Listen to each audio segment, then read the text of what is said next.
So hey guys, welcome back to my channel Bunny vlog. तो आप लोग कैसे हैं? उम्मीद करता हूं कि अच्छे होंगे। और आज है महाशिवरात्रि और साथ ही साथ आज महाकुंभ का आखिरी स्नान है और आखिरी दिन भी है। तो उम्मीद करता हूं कि जैसे कि 50% लोग महाकुंभ में पूरे कंट्री से पहुंच चुके हैं, तो आप भी उनमें से एक होंगे जो पहुंच गए होंगे, और नहीं भी पहुंचे हो तो मैं महादेव ब्लेस यू। और भाई महाकुंभ में तो मैं भी गया था, बट मेरे साथ एक बहुत बेकार सा ट्रेजेडी हो गया है वहाँ से लौटते वक्त। महाकुंभ से नहीं, इनफैक्ट बनारस से लौटते वक्त, बिकॉज़ हम लोग जो लोग अभी महाकुंभ जा रहे हैं तो हम लोग कोशिश करते हैं कि वह महाकुंभ बनारस और अयोध्या ये 3 जगह एक बार में कवर कर ले, बिकॉज़ बार बार तो जाना पॉसिबल होता नहीं है हमारा। तो वही सोच के अपन भी गए थे महाकुंभ में कि वहाँ से बनारस जाएंगे, लेकिन अयोध्या को हमने ड्रॉप किया। तो बनारस गया मैं। बनारस के बाद वहाँ पर से लौटते वक्त कुछ ऐसी ट्रेजेडी हुई जो मैं आपको इस ब्लॉग में बताऊँगा। तो अगर चैनल पे नए हो तो लाइक कर दो, सब्सक्राइब कर दो चैनल को। वीडियो देखो उसके बाद भी सब्सक्राइब कर सकते हो, आपकी मर्ज़ी है, बट वीडियो को ज़रूर देखो पूरा एंड तक। वीडियो बहुत ही इन्फॉर्मेटिव और बहुत ही इमोशनल होने वाला है मेरे साइड से एटलीस्ट। तो ही बज रहा है शाम के 5 और मैं कोलकाता के वन ऑफ द स्ट्रीट्स में हूँ, लाइक बीटी रोड स्ट्रीट में हूँ। तो यहाँ से जा रहा हूँ, देख रहे चारों तरफ गाना बज रहा है। तो महाशिवरात्रि है तो पूरा एकदम भौकाल मचा हुआ है चारों तरफ भाई, और बहुत अच्छा लग रहा है देखने में भी। और काफ़ी सबको एंजॉय करते हैं। आज महाकाल के भक्त जितने हैं सब तो खास करके एंजॉय करते हैं। कोलकाता से हो तो कमेंट करके बताओ कि आज के दिन भूतनाथ जाते हो। नहीं जाते हो तो महाकाल के भक्त नहीं हो यार, बिकॉज़ मैक्सिमम लोग जो लोग महादेव के भक्त हैं वो लोग भूतनाथ ज़रूर जाते हैं, कोलकाता में रहने वाले। इसका एक अलग ही इम्पोर्टेंस है इस मंदिर का। अगर आप लोगों को नहीं पता है तो गूगल करो भूतनाथ बाबा मंदिर कोलकाता, उसका बारे में आपको डिटेल्स मिल जाएंगी। तो विदाउट वेस्टिंग एनी टाइम इस ब्लॉग को चालू करते हैं और बताते हैं आप लोग को कि मेरा जर्नी कैसा रहा पूरे महाकुंभ और बनारस के टूर पे पूरा। तो भाई महाकुंभ निकला था मैं वैलेंटाइंस डे के दिन में, लाइक 14 फेब के रात में सियालदा से मैं सियालदा अजमेर शरीफ की जो एक्सप्रेस जाती है रात को 10:55 में, वो पकड़ के निकला था मैं प्रयागराज के लिए। तो एसी का टिकट्स काटा था मैं, बट जो सबके साथ होता है मेरे साथ भी हुआ, लास्ट मोमेंट पे बुक करने के लिए कि मेरा टिकट कंफर्म नहीं हुआ। तो अब टिकट कंफर्म नहीं हुआ, लेकिन प्लान तो पूरी कंफर्म था। तो उसको तो ड्रॉप नहीं कर सकते थे। फैमिली लेके जा रहा था मैं, करीब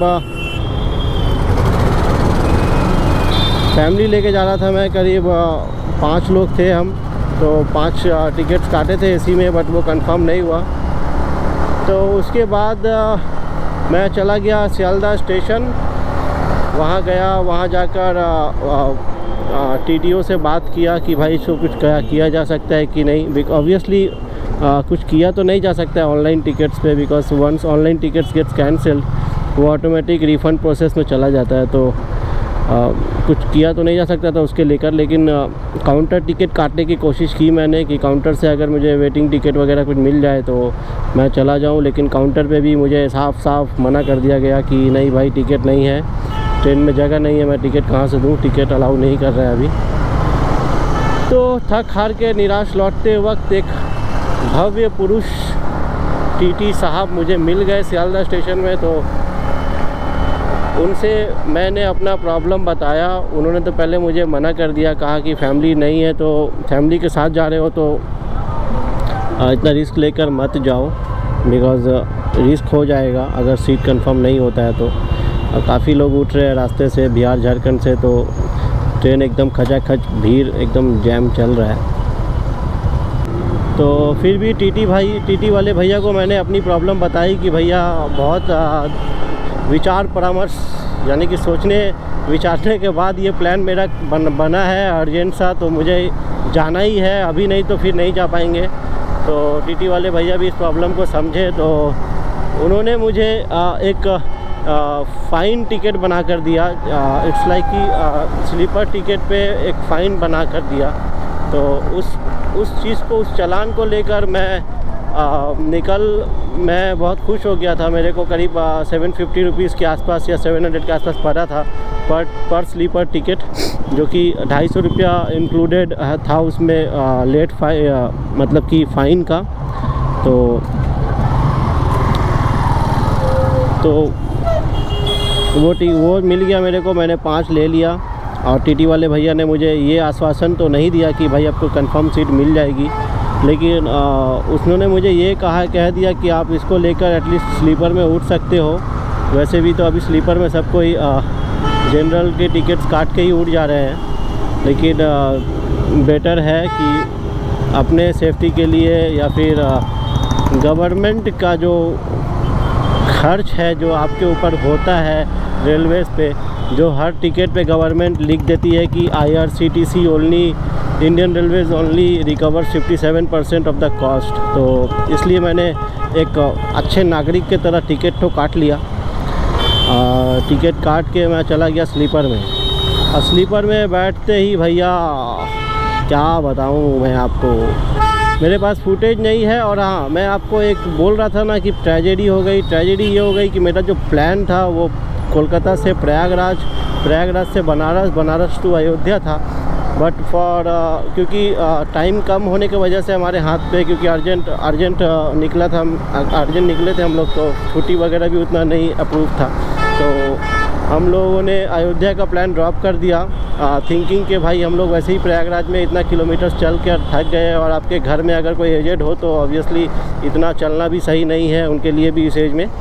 तो इसलिए हम लोगों ने प्रयागराज के बाद, बनारस के बाद अयोध्या का प्लान ड्रॉप कर दिया। तो प्रयागराज में तो उसी वक्त बनारस से घर लौटते वक्त, बनारस से तो मेरे को कोई डायरेक्ट ट्रेन मिल नहीं रहा था कोलकाता के लिए जिसमें मेरे को कंफर्म बर्थ मिल जाए।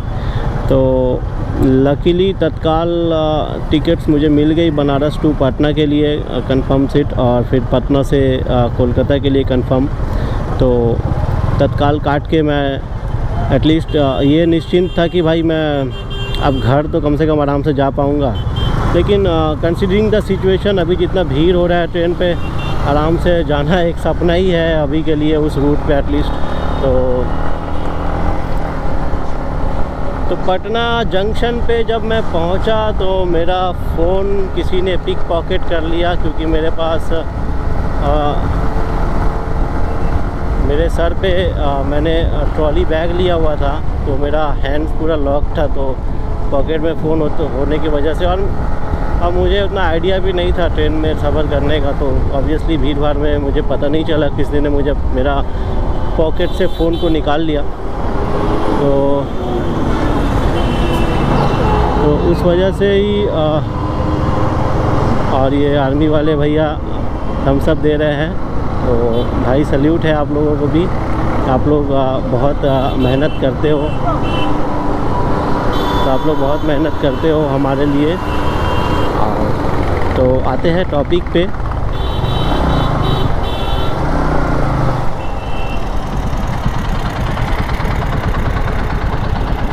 तो मेन टॉपिक पे आते हैं। उसके बाद हुआ क्या कि पटना में पिक पॉकेट हो गया, तो उसकी वजह से मेरी जितनी भी फुटेजेस थी प्रयागराज जाने तक की, प्रयागराज से बनारस जाने तक की, सारे फुटेजेस तो खो गई भाई।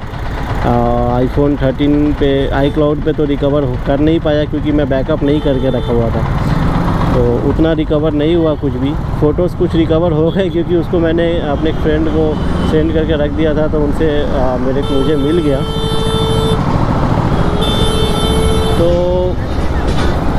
वीडियो है नहीं मेरे पास, नहीं तो मैं आपको दिखाता कि ट्रेन का क्या स्थिति था। और मेरे ख्याल से आप लोग को वीडियो का ज़रूरत भी नहीं होगा, आप लोगों ने रील्स वगैरह में इतना ना देख लिया होगा कि आप लोग को पता चल गया होगा कि ट्रेन का क्या हालत है।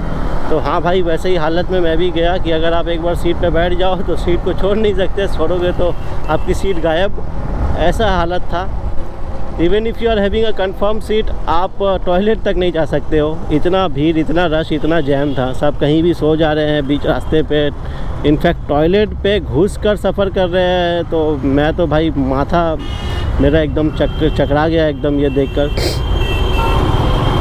जो भी है, भगवान का नाम लेकर आस्था रख कर सब लोगों ने ट्रैवल किया। सब लोगों ने अपना अपना स्नान पूरा किया प्रयागराज में, जो कि एक बहुत बड़ा माइलस्टोन है हमारे हिंदुत्व सनातन धर्म के लिए और हमारे गवर्नमेंट के लिए भी, हमारे देश के लिए भी, कि देश की आधी आबादी प्रयागराज में नहा चुकी। तो थक हार के जैसे तैसे रात को ट्रेन पे बैठा 11 बजे के आसपास, 10:55 या 50 में, जो सियालदह अजमेर शरीफ में। वहाँ से ऑन टाइम छूटने के बाद ट्रेन प्रयागराज पहुँचते करीब गया में पहुँचने से पहले, गया तक ट्रेन एकदम टाइम पर थी। ये वीडियो थोड़ा लंबा होने वाला है भाई, तो आप लोग इसको स्किप मत करना, पूरा वीडियो देखो, क्योंकि इसको अगर मैं पार्ट बाय पार्ट व्लॉग में करता तो 2, 3, 4 पार्ट हो जाता व्लॉग का। तो पार्ट बाय पार्ट तो करने का है नहीं मेरे पास उतना कंटेंट वीडियो वगैरह। तो मैं इसी में ही सारा कुछ दूंगा अपना, Kolkata to Prayagraj and then to Banaras my experience, ठीक है। तो जो भी मैंने वहाँ फ़ील किया वो चीज़ एकदम जेन्युइन एक्सपीरियंस बता रहा हूँ भाई। हो सकता है डिफ़र आप लोग भी करो, आप लोग डिफ़र कर सकते हो अपने एक्सपीरियंस के हिसाब से, लेकिन मुझे जो फ़ील हुआ मैं वही दिया। तो गया के बाद ट्रेन जो लेट करना चालू की, ओ भाई साहब 4.5 घंटा ट्रेन लेट प्रयागराज में पहुंची। विच इज़ एक्सपेक्टेड, बिकॉज सारा पूरे देश से जो ट्रेन प्रयागराज में जा रही है, तो प्रयागराज का जो जंक्शन है वो ऑब्वियसली ओवर क्राउडेड हो चुका है। तो उसके वजह से ही ट्रेन्स वगैरह डिले होकर पहुंच रही है वहाँ पर। And it is the train management है इस हिसाब से ऐसे की हुई, तो उसमें कोई प्रॉब्लम नहीं है, होना ही है, क्योंकि आप ही समझो ना, इतना बड़ा रश है तो उसको मैनेज करना बहुत मुश्किल है। तो प्रयागराज पहुंच गया। पहुंचते साथ भाई जब ट्रेन से लोग उतरे तो मतलब ऐसा महसूस हुआ कि भाई अगर अपना फैमिली का हाथ पकड़ के साथ नहीं रहोगे तो स्टेशन में ही खो जाओगे आप। फिर उसके बाद ऊपर चढ़ने के लिए जो सीढ़ियाँ वगैरह है, जो ऊपर चढ़ के आप जो उस पार जाओगे स्टेशन से बाहर निकलने के लिए, वहाँ पहुँचने के लिए भी आपको स्टेशन में ही बहुत जद्दोजहद करना पड़ेगा। आई मीन कि आपको बहुत परिश्रम करना पड़ेगा, ठीक है, आपको बहुत स्ट्रगल करना पड़ेगा वहाँ पहुँचने के लिए भी। तो जैसे तैसे करके फैमिली को लेकर सीढ़ी में चढ़ गया। पुलिस जो है वहाँ की भाई, हैट्स ऑफ टू देम भाई, इतना बड़ा क्राउड को मैनेज करना सारा दिन कोई छोटी मोटी बात है नहीं। हमारे यहाँ भी दुर्गा पूजा होता है तो क्राउड मैनेज करते हैं यहाँ का पुलिस 4-5 दिन, लेकिन 1 महीना तक अगर कोई क्राउड मैनेज अगर किया जाए तो भाई आदमी का हालत खस्ता हो जाएगा उसमें।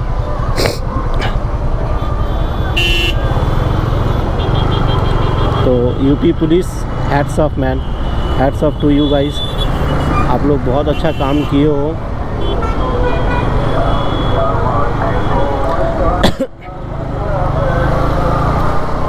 हर तरफ आपको प्रयागराज में आप जब जाओगे, आप जब पहुंचोगे तो आपको हर तरफ वहाँ पर इंस्पेक्टर्स वगैरह हर जगह, बड़े ऑफिसर्स वगैरह हर जगह आपको दिखेंगे, which is quite good, which is very good. वो लोग मेंटेन कर रहे हैं इस चीज़ को। और आज तो आखिरी दिन है, तो आज तो सबसे ज़्यादा रश हो रहा होगा उनको उधर पर, बिकॉज़ फोमो के डर से जो लोग नहीं गए वो लोग भी गए होंगे।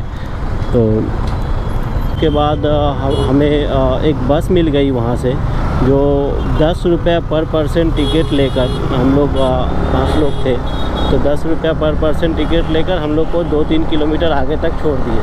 कि वहाँ से कोई और गाड़ी घुस नहीं रही थी, अगर घुस भी रही थी तो वो छोटे मोटे जो वैन होते हैं ना, ठेला वैन टाइप का, वो सब घुस रहे थे, बाइक्स वगैरह घुस रहे थे, और मेजर कोई बड़ी गाड़ियाँ वहाँ से नहीं घुस रही थी। तो वहीं तक बस हम लोग को उतार दिया। उसके बाद हम लोग वहाँ से पैदल ही चले।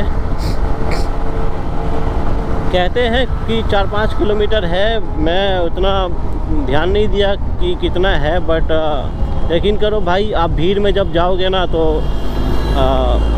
आपको पता नहीं चलेगा वो किलोमीटर, बिकॉज चारों तरफ आपको एक मेले जैसा दिखेगा, खाना पीना मिल रहा है चारों तरफ, लाइट्स वगैरह लगी है, लोग आ रहे हैं जा रहे हैं, तो वो देखते देखते आपका सफ़र कब ख़त्म हो जाएगा आपका समझ में नहीं आएगा। तो वही हुआ मेरे साथ। हम लोग पहुंच गए, शाम होते होते तक हम लोग पहुंच गए थे प्रयागराज में, और नहीं, शाम होते होते हम लोग कुंभ मेला के गेट पे एंटर कर चुके थे। तो वहाँ पहुँचते ही हमने सबसे पहला एक काम किया कि हमने सोचा कि भाई अब तो रात हो गया है, अब तो नहाएंगे नहीं जाकर, एक ही बार सुबह को नहाएंगे, सुबह सुबह एकदम जाएंगे, सुबह सुबह नहाएंगे। और हमारे तरह कई लोगों ने वो सोचकर पहले से भी रखा हुआ था। तो सुबह एज़ यूजुअल भीड़ ज़्यादा थी। तो रात में हम लोगों ने यात्री आश्रय स्थल जो बनाया है उन्होंने, इतने बड़े भीड़ को मैनेज करने के लिए वो जगह भी तो छोटी पड़ रही थी एकदम। तो वहाँ पर हम लोगों ने जैसे तैसे करके वहाँ पर रात गुजारा। सुबह 4 बजे उठकर अपन ने फ्रेश होकर एकदम निकल गए घाट पे संगम स्नान के लिए। घाट पे पहुँचते हैं तो देखते हैं घाट पे एज यूजुअल भीड़ तो है, लेकिन अब मुझे समझ में नहीं आया, हो सकता है कि मैं जिस दिन गया उस दिन ज़्यादा नहीं था, लेकिन मुझे लगता है कि थोड़ा इंस्टाग्राम रील्स वगैरह या जो भी है ना, थोड़ा ओवररेटेड भी दिखता है उसमें, क्योंकि एज सच सामने उतना दिखा नहीं, मतलब था, भीड़ बहुत था, बट जगह भी बहुत बड़ी थी। मैंने मतलब ऐसा नहीं था कि आप भीड़ में चप जाओगे, दब जाओगे, बहुत बड़ा छोटा स्पेस है, बड़ा जगह है, बहुत बड़ा जगह, आप कहीं से भी जाओ एक ही जगह पहुँचोगे। तो हम लोग भी गए, सुबह नहाए, संगम घाट पे नहाए हमने। तो उसकी कुछ इमेजेस है तो यहाँ पर आ रही होंगी, तो इमेजेस के थ्रू आपको कम से कम दिखाने का कोशिश करूँगा मैं कि हमारा जर्नी कैसा रहा। तो संगम घाट पे पहुँचा हमने, उसके बाद वहीं पर सामान वगैरह वहीं पर रख कर हम लोगों ने एक एक करके स्नान कर लिया। और स्नान करते भाई यमुना का पानी, भाई वो पानी इतना ठंडा था यार सुबह सुबह, बट काफ़ी रिफ़्रेशिंग था, काफ़ी मज़ा आया वो स्नान करके। ऐसा लगा कि सच में आप एक बार अगर पहुंच जाओगे ना भाई नहाने के लिए, तो आप जैसे ही पहली डुबकी लगाओगे ना, आपको एक अलग से एनर्जी फील होगा। आई डोंट नो कि कोई फील करता है, किया है कि नहीं किया है, या करता होगा नहीं करता होगा, बट मैंने फ़ील किया वो चीज़। मतलब कुछ एक अलग से एक डिवाइन एनर्जी फील होगा। इट्स लाइक कि आपको अच्छा लगने लगेगा अचानक से, आप जैसा भी मूड में रहो, जैसा भी मूड में रहो, झगड़ा करके आओ किसी से कुछ भी हो, क्योंकि ऑल ऑफ अ सडन जो मूड्स होते हैं वो तो अचानक चेंज होंगे। तो आपको बहुत अच्छा फील होगा। मैं ये नहीं क्लेम करूँगा कि आपके बदन का कुछ दुख रहेगा, दर्द हो जाएगा, तो दूर हो जाएगा, इनफैक्ट एकदम गारंटी लेकर बोल दूँगा, लेकिन आपको फ़ील होता है। ऐसा नहीं है कि आपको फ़ील नहीं होता है कि भाई आपकी तकलीफ़ या दुख जो है आपका वो थोड़ा कम गया है। May be of the ambience ये लग सकता है उस वक्त। नेवरदलेस प्रयागराज की अपन की वो जर्नी ख़त्म हो गई। प्रयागराज में अपन ने स्नान कर लिया, उसके बाद अब हम लोग वहीं पर ही थोड़ा देर रुक गए, और रुक के हम लोगों ने सारा मंदिर वगैरह वहाँ पर दर्शन कर लिया। जैसे कि हनुमान जी का जो मंदिर है, जहाँ पर लेटे हुए हनुमान जी है, जहाँ कहा जाता है कि वहाँ पर हनुमान जी ने विश्राम किया था, तो वो उनका जो मूर्ति है वहाँ पर, वो आज भी वो विश्राम अवस्था में ही वहाँ पर स्थित रखा गया है। और उसके बाद हम चले गए वहाँ पर के जो 1-2 अच्छी मंदिरें हैं वो सब में चले गए। 1-2 मंदिर अपन ने मिस भी कर दिया, क्योंकि बात यह है ना भाई कि आपको प्रयागराज के उस एरिया से निकलना पड़ेगा अगर आपको घूमना है तो, और दूसरे जगह के मंदिर वगैरह घूमना, बिकॉज़ आप अगर वहाँ से नहीं और इतना लंबा डिस्टेंस है ना। आते वक्त तो मुझे गाड़ी मिल गई कि भाई बस मिल गया था, तो एटलीस्ट 2 किलोमीटर 2.5 किलोमीटर कवर हो गया। जाते वक्त मुझे कुछ नहीं मिला, जाते वक्त मैं चल रहा था, चलते चलते एक ब्रिज आता है। उस ब्रिज के नीचे से मेरे ख्याल से वही संगम ब्रिज है, तो वो ब्रिज के नीचे से गाड़ी वगैरह मिल जाता है सबको कहीं भी जाने के लिए। तो हमें गाड़ी वगैरह मिल गई, हम लोग प्रयागराज रामबान स्टेशन के लिए। नहीं रामबान, हाँ वहाँ तक तो हमारी तो बुकिंग बनारस से पटना आने की थी। तो रामबान से सुनाई पड़ा कि बनारस की कोई गाड़ी मिल जाएगी, रामबान से खुलती है। तो बस रामबान चले गए भाई। रामबान पहुँचे, वहाँ पर टिकट काटते एक ट्रेन गुजर गई। मेरा आधा फैमिली अंदर पहुँच गया, क्योंकि पुलिस बाहर से ही बैरिकेड लगा के रोक रखी थी सबको, तो पुलिस अंदर जाने नहीं दे रही थी। जैसे ही ट्रेन आने वाला था 10 मिनट पहले, तो पुलिस अनाउंस करके सबको घुसा रही थी अंदर स्टेशन में, क्योंकि अंदर बहुत जैम हो जाता, रश है, स्टेशन भरा नहीं है उतना। तो इसलिए भीड़ को मैनेज करने के लिए ये चीज़ किया गया था पुलिस के द्वारा। तो रामबान से हमने बनारस की ट्रेन पकड़ी, पैसेंजर ट्रेन थी। तो पूरा कोच में ही सीटिंग था, तो आराम से सब कोई बैठ कर चले गए, कोई दिक्कत उतनी खासा हुई नहीं। और फिर बनारस पहुंचने के बाद तो यहाँ से अपन बनारस का डिस्क्रिप्शन चालू करेंगे, ठीक है। प्रयागराज का डिस्क्रिप्शन यहाँ पर ख़त्म करते हैं, अब बनारस की डिस्क्रिप्शन को चालू करते हैं। तो हम लोग बनारस पहुँच गए, रात के करीब 8-9 बज रहा होगा उस वक्त। तो उस वक्त हम लोग बनारस पहुँचे। तो बनारस पहुँचने के बाद हमने स्टेशन के बाहर से ही मंदिर के लिए गाड़ी ले ली। तो भाई आपको स्टेशन के बाहर से ही गाड़ी मिल जाएगी, जिसका फेयर लेगा 30 रुपया पर पर्सन। तो 30 रुपये करके पर पर्सन लेगा आपको मंदिर तक छोड़ने का। तो ये वहाँ पर अलग अलग तरह का रेट चल रहा था, कभी कोई 50 बोल रहा है, कोई 60 बोल रहा है, तो कोई तो भाई पूरा गाड़ी बुक करने का तो अलग ही रेट ले रहा है। लेकिन जो भी है 30 रुपया पर पर्सन के हिसाब से हमने वहाँ पर से टोटो कर ली, और वहाँ से हम लोग चले गए काशी विश्वनाथ मंदिर के पास, जो लक्षा थाना है। वहाँ लक्षा थाना के पास हम लोगों ने एकोमोडेशन खोजना चालू की। लक्षा पुलिस स्टेशन के पास हमें होटल मिल गया, तो हम लोग वहाँ रुक गए, रात कटा लिए। सुबह हम लोग चले गए दशाश्वमेध घाट में, वहाँ पर स्नान करके काशी विश्वनाथ जी के दर्शन करने के लिए।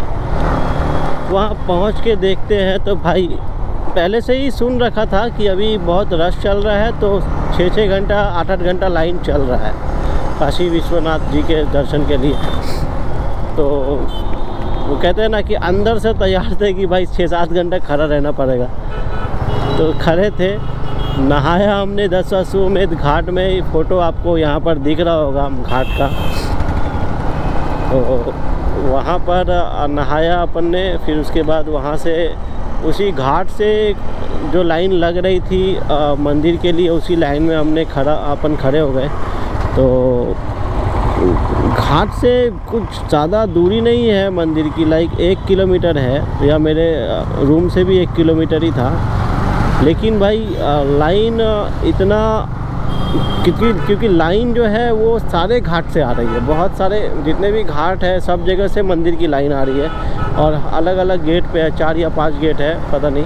तो सारे गेट्स पे लाइन आ रही है, तो भीड़ को मंदिर के अंदर मैनेज करना बहुत डिफ़िकल्ट हो रहा होगा पुलिस वालों के लिए। तो उन्होंने थोड़ा टाइम लगा के ही लाइन को बढ़ा रहे थे। तो हमें टोटल लग गया, हम लोग सुबह 9 बजे लाइन पे लगे, तो दोपहर के 3 बजे के आसपास हमने मंदिर में एंटर किया।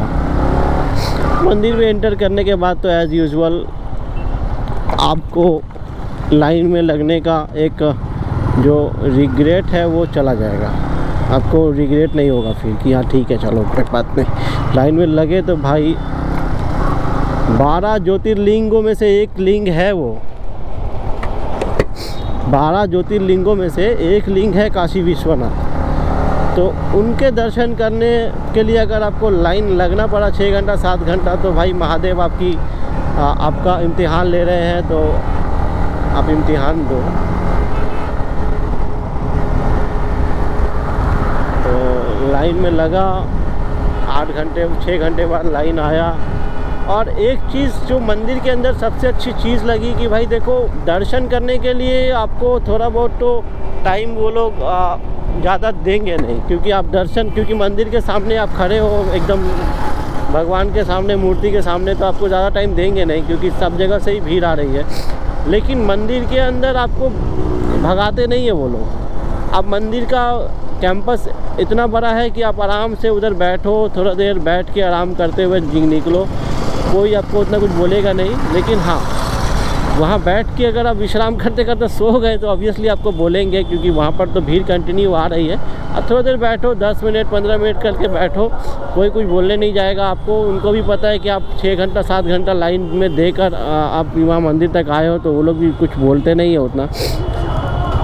थोड़ी देर बाद ऑब्वियसली आपको उठाएंगे ही, तो ये जाहिर सा बात है।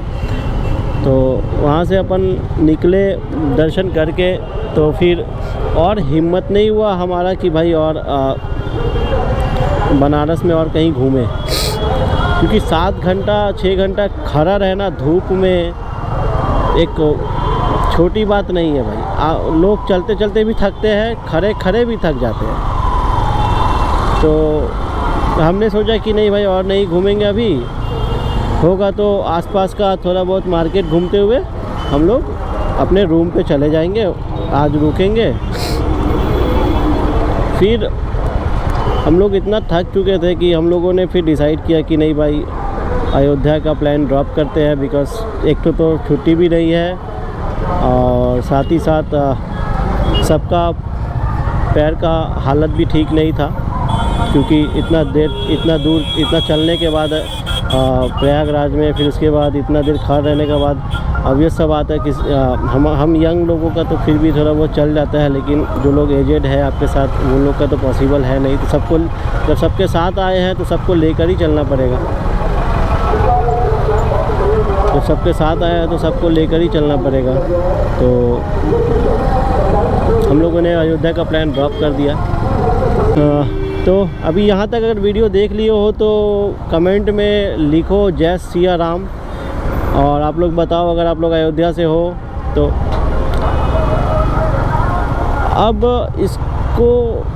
अब क्या करेंगे हम लोग कि हम लोग बनारस में तो हम लोग घूम ली। अब हम लोग बनारस में तो विश्वनाथ जी का दर्शन हो गया हमारा, तो अब हम लोग वहाँ से निकलने के लिए सोच रहे थे, लेकिन क्योंकि अयोध्या का प्लान हमारा ड्रॉप हो गया तो हम लोग इमीडिएट नहीं निकले वहाँ से।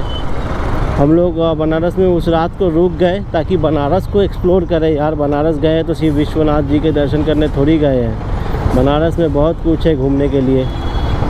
तो इसीलिए हम लोग बनारस में उस रात को रुक गए। तो उस रात को रुक के हमने इधर उधर देखा, थोड़ा बहुत बनारस में घूमे, थोड़ा बहुत मार्केटिंग वगैरह की, ये सब। फिर अगले दिन हम बनारस में घूमने निकले। सुबह में नहा धोकर, अपने रूम से ही निकल गए थे नहा धोकर, मणिकर्णिका घाट। अब मणिकर्णिका घाट तो भाई अगर आप लोगों को पता है तो पता है, अगर आप लोगों को नहीं पता है तो it is one of the oldest crematorium, शमशान घाट। ये दुनिया का सबसे ओल्डेस्ट शमशान घाटों में से एक है। कहा जाता है कि इस घाट में मोक्ष की प्राप्ति होती है। तो काफ़ी लोगों का अंतिम इच्छा भी रहता है कि मणिकर्णिका घाट के जो जल है काशी का, उसमें उनकी अस्थियां विसर्जन की जाए। तो इसका एक अलग ही सिग्निफिकेंस है। तो आप लोग गूगल में सर्च कर लीजिएगा मणिकर्णिका घाट, आपको पूरा डिटेल्स मिल जाएगा कि मणिकर्णिका घाट कहाँ है, उसकी क्या इसका क्या इम्पोर्टेंस है, ये क्यों बनाया गया था, एंड ऑल एवरीथिंग। तो मणिकर्णिका घाट से वहाँ पर हमने 2-3 मंदिर को घूमा। अच्छी मंदिर थी। महाकाल जी का मंदिर था, फ़ोटो यहाँ पर आ रहा होगा, मंदिर का फ़ोटो भी यहाँ पर आ रहा होगा। फिर वहाँ पर एक और मंदिर था जो कि जहाँ पर लिखा हुआ था 1008 शिवलिंग, और उसमें सीढ़ियाँ थी, काफ़ी सारे सीढ़ियाँ थी। मणिकर्णिका घाट से ही के पास में ही है, एकदम लगा हुआ। तो उन सीढ़ियों में अपन उठ रहे थे, उठते काफ़ी ऊपर तक गए सीढ़ियों में उठते। 1008। वहाँ पर एक मंदिर था जिनका अगर फ़ोटो होगा तो मैं आपको दिखाऊंगा। वो मंदिर में कहा जाता है कि वहाँ पर भगवान विष्णु ने उस शिवलिंग को स्थापित किया था एक काल में। एक टाइम पे भगवान विष्णु ने स्वयं उस शिवलिंग को वहाँ पर स्थापित किया था। और वो मंदिर सीढ़ियों से ऊपर जाकर फिर सीढ़ियों से नीचे जाकर गुप्त में देखना पड़ता है, थोड़ा गुफा टाइप का दृश्य है उसका। तो फिर उसके बाद मणिकर्णिका घाट से अपन ने ले लिया बोट में हमें पैसे लिए पर पर्सन 200 रुपये करके। और उन्होंने कहा था कि मणिकर्णिका घाट से जितने घाट है 80 घाट वगैरह जाएंगे, 80 घाट तक जाएंगे घुमाते हुए, सारे घाट को दिखाते हुए 80 घाट जाएंगे। फिर 80 घाट से वापस आकर आप लोगों को यहाँ पर छोड़ देंगे, मणिकर्णिका घाट में ही वापस छोड़ देंगे। तो हमने वहाँ से वो बोट ले लिया और देखते हुए 80 घाट गए। 80 घाट में जाके वहाँ उतर गए, क्योंकि हमें वहाँ घूमना था। तो हम लोग वापस मणिकर्णिका घाट नहीं आए। तो 80 घाट में उतर के भाई वहाँ पर से फिर हमने काफ़ी संकट मोचन हनुमान जी का मंदिर देखा, वहाँ पर त्रिदेव मंदिर देखा, वहाँ पर मणि मंदिर देखा, वहाँ पर एक जगह थी मणि मंदिर के अंदर ही, जहाँ पर श्री कृष्ण जी की और राम जी की झांकी थी, जिनका टिकट मात्र 10 रुपये करके लिया था। लेकिन भाई 10 रुपये बोलो वो 50 रुपये के जैसे बराबर था, इतना अच्छा लगा उसके अंदर में हमें। तो यही सारी जगह थी जो हमने कवर किया अगले दिन बनारस के लिए। और फिर अगले दिन बनारस के बाद हमने वहाँ से 9 बजे का ट्रेन था हमारा, तो हम वहाँ से निकल गए गाड़ी करके। फिर कल वाराणसी जंक्शन पहुँच गए, वाराणसी से ट्रेन लेकर पटना आ गए। कंफर्म सीट था हमारा उस ट्रेन में, तो पटना आ गए। पटना आने के बाद फिर पटना में वेट कर रहे थे हम, जिस ट्रेन का नाम है अकाल तख्त एक्सप्रेस जो है वो अमृतसर से कोलकाता चलती है। तो वो ट्रेन आ रही थी, तो वो 10.5 घंटा लेट आई ट्रेन। माय गॉड, इतना रश है अभी उस एरिया में कि कोई भी ट्रेन वहाँ पर टाइम पे नहीं चल रही है। कोई 4 घंटा, कोई 5 घंटा, यूँ मानो कि वहाँ पर कंपटीशन चल रहा हो कि कौन सा ट्रेन कितना लेट करेगी। तो बस यही था। फिर पटना जंक्शन पे हम ट्रेन पे चल रहे थे और चलते वक्त मेरा पिक पॉकेट हो गया, किसी ने मेरा फ़ोन ले लिया। आईफोन था, तो फाइंड माय डिवाइस कुछ 1-2 दिन बाद अपने फ्रेंड का फ़ोन लेकर मैंने उसमें ऑन कर लिया फाइंड माय डिवाइस। तो अभी तक उसका लोकेशन तो पटना जंक्शन के बाहर ही दिखा रहा है, तो पता नहीं, शायद ऑन होगा तो शायद लोकेशन अपडेट हो, और ऑन नहीं होता है तो शायद ये भी हो सकता है कि उसके पार्ट्स को डिसमेंटल करके बेच दे। तो कुछ भी हो सकता है। तो आई रियली डोंट नो कि क्या होने वाला है। अगर आप लोग पटना से हो और मेरे हेल्प कर सकते हो उस फ़ोन को फाइंड करने में, तो मेरे को एक कमेंट कर दो, मैं आपको रीच आउट करूँगा आपके नंबर पे, या आपको पिंग करूँगा। आपका इंस्टा आईडी कमेंट कर दो, तो मैं आपको पिंग कर लूँगा। आप लोग अगर पटना से हो जो मेरे हेल्प कर सकते हो कि मेरे उस फ़ोन को रीच आउट करने पे। फ़िलहाल तो वो पटना के जंक्शन के ठीक बाहर में लोकेशन दिखा रहा है। मैं यहाँ पर लोकेशन का एक फ़ोटो भी दे दूँगा। अगर आप लोग वहाँ पर कहीं से भी हो तो थोड़ा पता लगाओ। मेरा आईफोन 13 था, ग्रीन कलर का था, और IMEI नंबर वगैरह तो मैं आपको पिंग पे ही शेयर करूँगा, ऐसे तो शेयर नहीं कर सकता। तो अगर आप लोग मेरी हेल्प कर सकते हो तो बहुत अच्छा बात है। तो यहीं तक था ये वीडियो। अगर ये वीडियो आप लोग को अच्छा लगा हो तो एक लाइक कर दो, चैनल को सब्सक्राइब कर दो, कमेंट करके बताओ क्या आप लोग भी अयोध्या और ये सब तीनों जगह कवर किए हो। प्रयागराज तो गए ही हो गया, नहीं गए हो तो एक लाइक कर दो उसके लिए भी। तो मिलते हैं आप लोग से अपने अगले व्लॉग में, तब तक के लिए अपना ध्यान रखिए और बी सेफ।